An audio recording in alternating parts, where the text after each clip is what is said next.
Süysep seni, yatla meni. Sensiz geçmeyer günlerim hem gecelerim.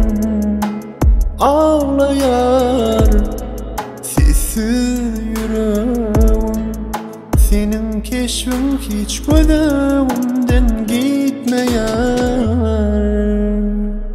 Kimin eline sen, kimlerin kucağında. Yüreğim senin başka birini sevilmeyen. Ben gitsem dünyadan armağanla giderim. Söyleyen insan seni terk eder mi söylesen?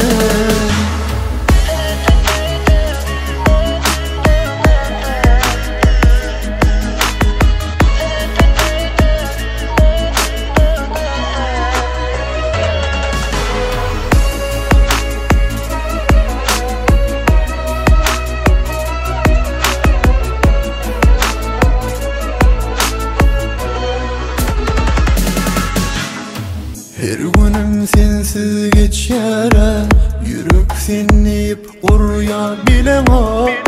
Geceleri yıka kalıp sensiz uğrayana. Ben yan yana,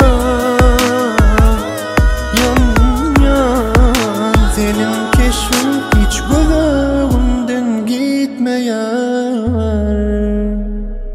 Kimin eline sen, kimlerin kucağında.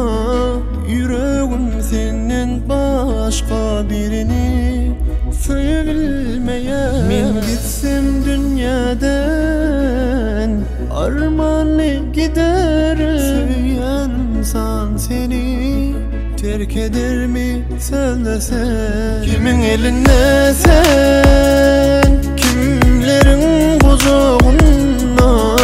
Yüreğim senin başka birini sevilmeye. Ben gitsem dünyadan armağanla giderim. Söyleyen insan seni terk eder mi söylesen?